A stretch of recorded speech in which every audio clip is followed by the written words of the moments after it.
Bem, dando sequência aí às aulas da sessão clínica do Hospital Municipal Souza Aguiar. Meu nome é João Batista, eu sou médico residente do terceiro ano. Hoje vou apresentar uma aula sobre fissuras e lóbulos cerebelares, baseado no livro do professor Houghton, Anatomia e Acessos Neurocirúrgicos. Bem, falando brevemente da fossa posterior, ela é constituída de 3 ossos. A parte do dorso da cela, que é uma porção do osso esfenoide, a parte posterior da parte petrosa do osso temporal e o osso occipital, na sua porção basilar, na sua porção escamosa, que se refere à porção mais inferior e à porção mais superior. O cerebelo ele ocupa o maior volume da fossa posterior. Bem, ela é atravessada por diferentes forames. Existem os forames do meato acústico interno, por onde passa o nervo facial e o oitavo par craniano, o nervo vestíbulo coclear.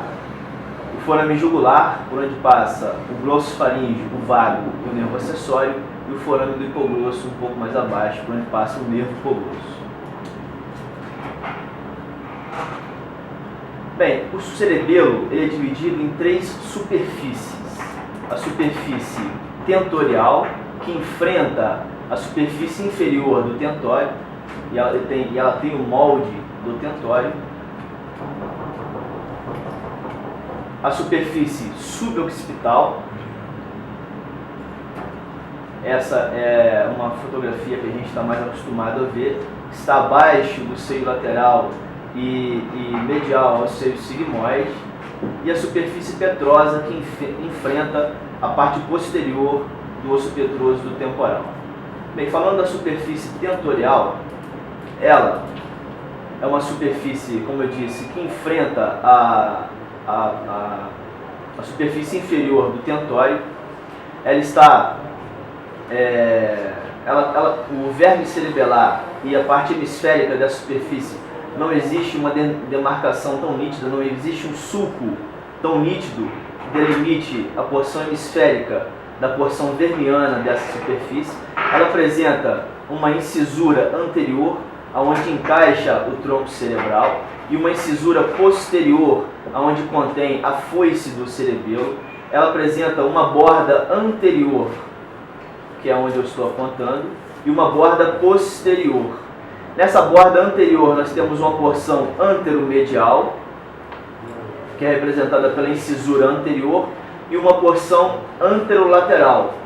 Nessa porção anterolateral, ela é paralela ao seio petroso superior. Nessa porção anteromedial, como eu disse, ela enfrenta o tronco cerebral e faz parte da fissura cerebelo-mesencefálica, que eu vou falar mais tarde. Entre a porção anteromedial da borda anterior e a porção anterolateral da borda anterior existe um ângulo. E esse ângulo é um ponto cirúrgico chave, que ele aponta para a origem do quinto par craniano na ponte. Com relação à borda posterior da superfície tentorial, ela também tem uma parte posterolateral e uma pequena parte posteromedial. A parte posterolateral ela é paralela ao seio lateral, ou seio transverso, e a parte posteromedial ela é onde contém a foice do cerebelo. Existe um ângulo que é formado pela parte posterolateral da borda posterior com a parte anterolateral da borda anterior. E aqui é onde se confluem o seio petroso superior com o seio lateral e o seio sigmoide mais abaixo. Aqui a foice do cerebelo, não é?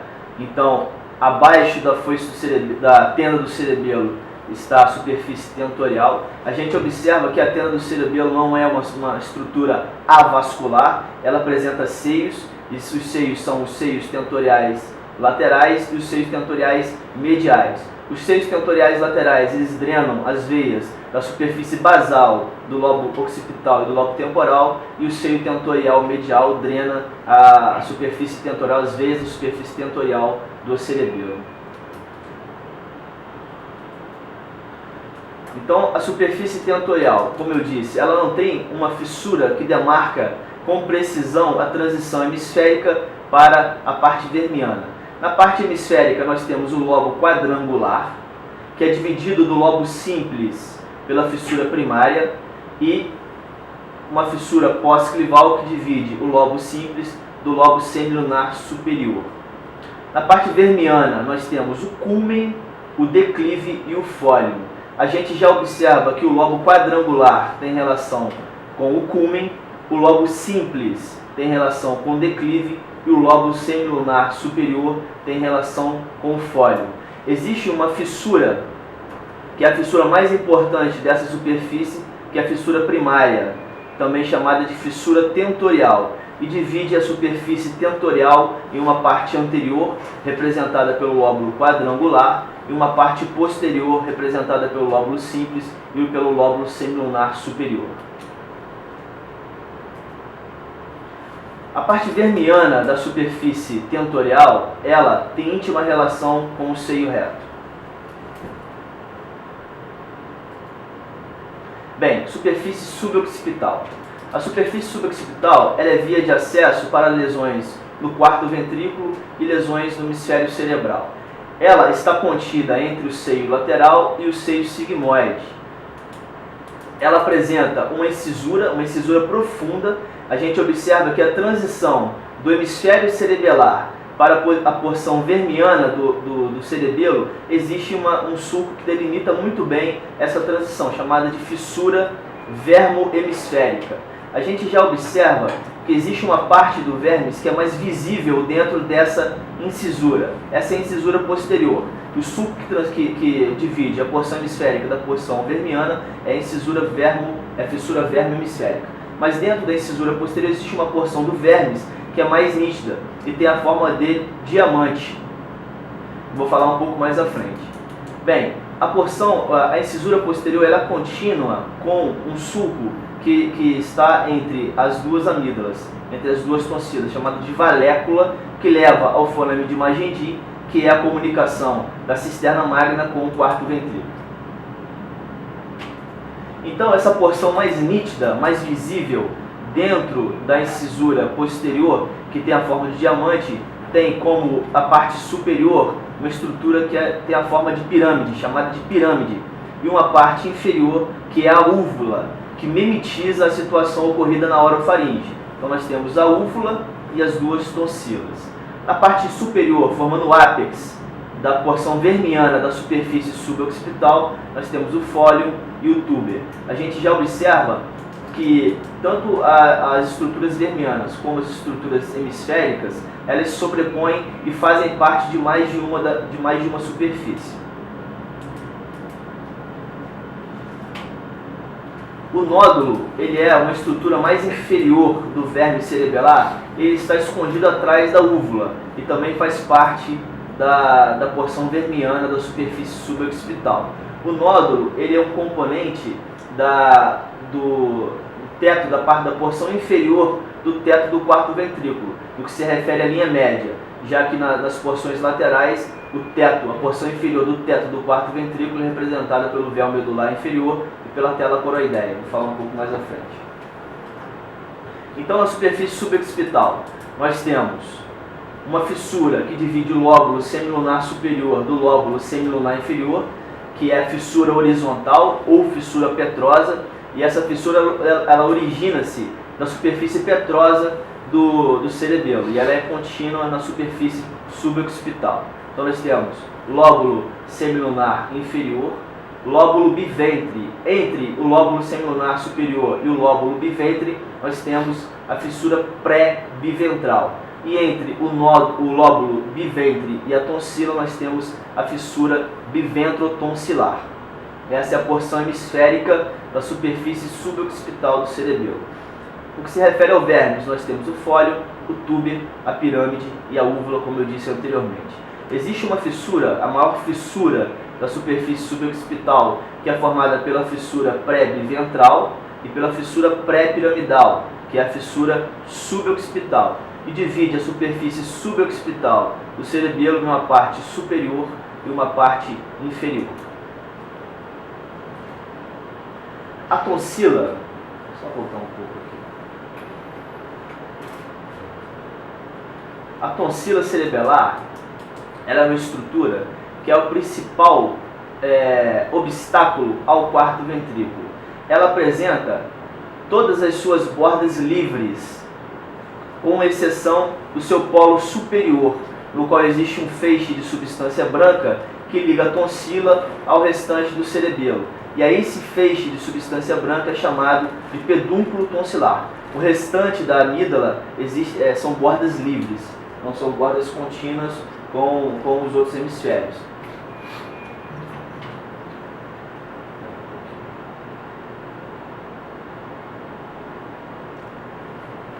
Então, como eu disse, a tonsila existe um pedúnculo, que é o pedúnculo tonsilar, que liga a tonsila ao restante do cerebelo.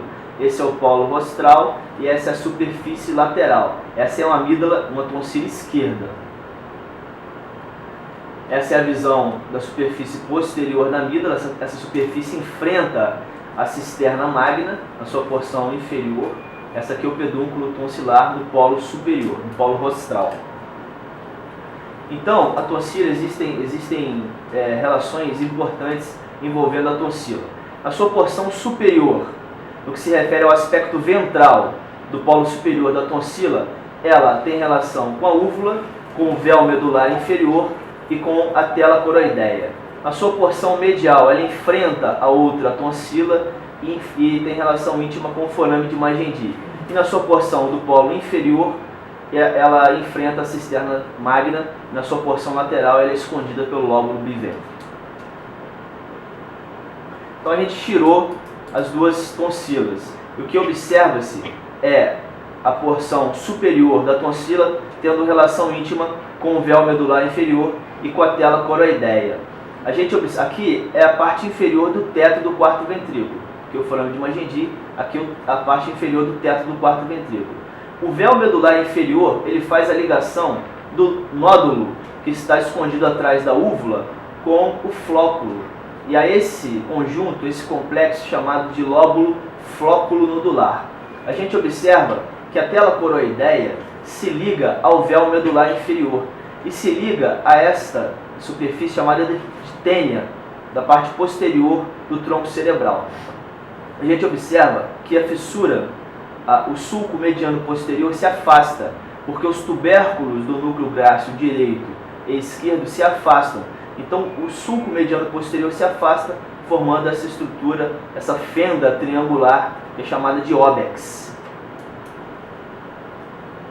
A gente observa também que a tela coroideia não se fecha, ela mantém-se essa abertura medial e duas aberturas laterais que aqui não estão expostas. Mas essa estrutura medial é chamada de forame de Magendie e os dois forames de Luschka lateral relacionado ao recesso lateral. Não, peraí, não acabou não. Apertei o nome.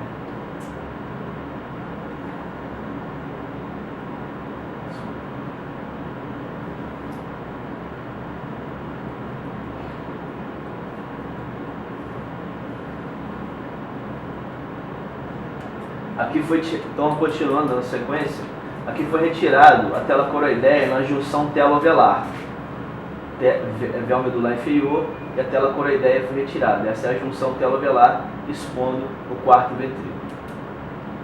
E aqui o recesso lateral e os forames de Luschka, mais exposto do lado direito.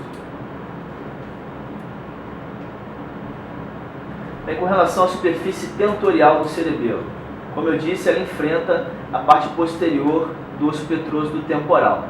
Essa é a exposição da porção anterior do tronco cerebral. Então nós temos os pedúnculos mesencefálicos, a fossa interpeduncular originando o terceiro par, aqui a ponte sulco basilar, aqui o bulbo, né? Aqui a fissura mediana anterior, sulco lateral anterior, sulco lateral posterior, aqui as pirâmides, aqui a oliva. Quinto par craniano, que divide, que é um ponto de referência para você iniciar o pedúnculo cerebelar médio da ponte. Então, daqui para dentro é ponte, daqui para fora é pedúnculo cerebelar médio. Então, como eu disse, ela enfrenta a porção petrosa do osso temporal, íntima relação. Ela apresenta também duas estruturas vernianas e estruturas hemisféricas. a gente observa que as estruturas hemisféricas se dobraram ao redor do pedúnculo cerebelar médio e ao redor do tronco cerebral. Então as porções anteriores dos hemisférios compõem a porção hemisférica da superfície tentorial. A superfície vermiana, ela não é contínua como nas outras superfícies. Ela apresenta uma divisão superior e uma divisão inferior, que eu vou falar mais à frente, porque entre as duas porções existe o quarto ventrículo. Então, o que compõe a porção hemisférica superior da superfície tentorial é o cúmen, o lóbulo central e a língula mais abaixo. Com relação à parte inferior da superfície petrosa, eu falei tentorial petrosa, é composta pela úvula e pelo nódulo. E aqui a gente observa o lóbulo flóculo nodular, o véu medular inferior ligando o nódulo ao flóculo. E aqui as duas tonsilas e úvula. Bem, só voltando um pouquinho. Com relação à superfície hemisférica, nós temos o lóbulo quadrangular, o lóbulo simples, o lóbulo semilunar superior sendo dividido pela fissura petrosa, o lóbulo semilunar inferior, o lóbulo biventre e as tonsilas. Esses são os componentes da superfície petrosa do cerebelo. Com relação à fissura cerebelo-mesencefálica, já está acabando, ela é formada na sua porção dorsal pelas asas do lóbulo central e pelo cúmen. Na sua porção ventral, ela é formada pelo tronco cerebral. Aqui, nessa fissura, chamada fissura cerebelo-mesencefálica, origina-se o quarto par craniano abaixo dos folículos superiores. Então nós temos fissura cerebelo-mesencefálica, aqui o teto do mesencéfalo, glândula pineal, e aqui em cima, quarto ventrículo, aqui é tálamo. Bem, a fissura cerebelo-medular, ela é composta na sua superfície ventral pela medula, pela parte posterior da medula, pelo véu medular inferior, que é uma deixa eu ver se tem uma foto melhor. Pelo véu medular inferior, quando se tira-se as tonsilas, e pela tela coroideia. Uma extensão da fissura cerebelo-medular acima da amígdala, no polo superior da amígdala, é chamada de fenda telovelo-tonsilar, que é essa extensão da fissura cerebelo-medular. Na parte superior do polo superior da amígdala existe uma fosseta, que é chamada de fosseta supratonsilar. E da parte dorsal da fissura cerebelo-medular, nós temos a úvula, o lobo biventre e a úvula, a tonsila e o lóbulo biventre. A fissura cerebelo-pontina, ela é um pouco mais complexa e ela apresenta essa estrutura em forma de V, que é contínua com a fissura petrosa. Então essa é a fissura cerebelo-pontina. Ela tem um braço superior e um braço inferior. O braço superior da fissura cerebelo-pontina é contínua com as porções mais caudais da fissura cerebelo-mesencefálica. E o braço inferior da fissura cerebelo-pontina é contínua com as porções mais rostrais da fissura cerebelo-medular. Então, no braço superior existe uma íntima relação com o quinto par craniano, e no braço inferior uma íntima relação com o flóculo, com o plexo coroide, com o sétimo e oitavo par craniano, com o nono e décimo par craniano. Aqui é a exposição do ângulo ponto cerebelar. Aqui o lóbulo biventre foi afastado, foi rechaçado para cima. Então aqui nós temos a porção inferior daquela forma de diamante, que é a pirâmide e a úvula. Aqui o véu medular inferior, que é um componente da parte inferior do teto do quarto ventrículo, se ligando ao flóculo e expondo aqui o meato acústico interno com o sétimo e oitavo par craniano, e aqui o forame jugular com seus componentes. Aqui a tela coroideia, a gente observa que a tela coroideia tem uma extensão para o recesso lateral, e a gente observa que o plexo coroide do quarto ventrículo, ele se pronuncia pelo forame de Magendie e se pronuncia pelo forame de Lusca. Ele tem esse formato de L ao contrário, invertido. Então, uma aproximação desse braço inferior